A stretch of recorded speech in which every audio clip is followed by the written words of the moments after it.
So good evening guys. Actually in first lecture we have just introduced what electrostatics is. Means we have just understand what is electrostatics, means electron stationary, or I can say that electron at rest.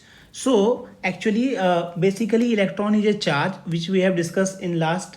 Actually an atom consists of atoms, so proton and neutron inside the nucleus, and outside electron is there. So these protons, electrons, these are basically charges. So what are the properties of the charges?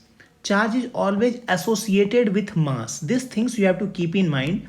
If there is some charge, it must have some mass, but it is not necessary with masses. So I have noted down mass can exist without charge.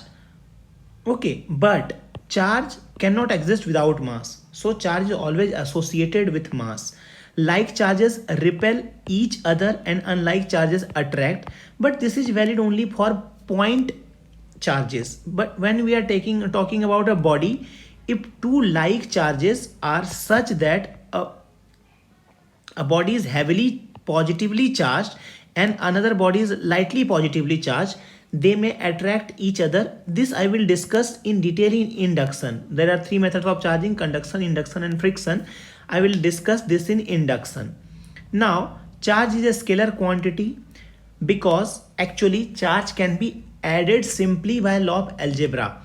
Like if we have the body having this body having plus 2 coulomb charge, a body having set of charges like 2 coulomb, 7 coulomb, plus 4 coulomb, minus 3, minus 5. So total charge on this body I can see that by adding it simply by algebra: plus 2 plus 7 plus 4 minus 5 minus 3, which is actually plus 5 coulomb.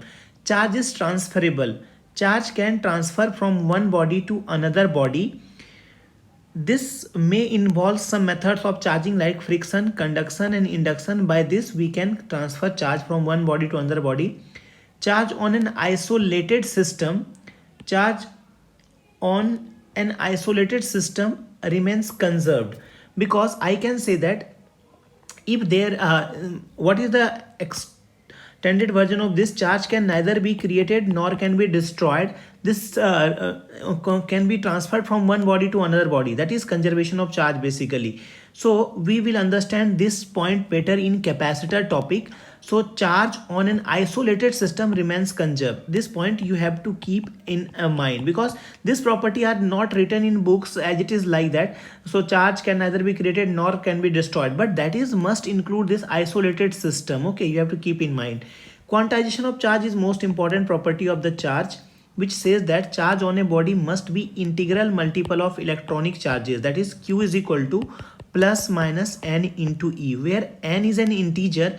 N is 1, 2, 3 or anything can be, but it cannot be 2 by 3, 1.3, like this cannot be fraction, and like this. Charge is invariant. This property you have to understand carefully. Charge is invariant because in most of the book you will not find this property. It does not depends upon frame of reference, guys. This is a concept I have taken from the previous Olympiad question actually.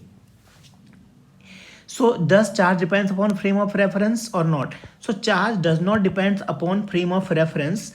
The numerical value of an elementary charge is independent of velocity. The numerical value of elementary charge is independent of velocity. So this you have to keep in mind. So in this lecture we have discussed about properties of charges, which you have to keep in mind. In next lecture we are going to discuss methods of charging. So thank you everyone.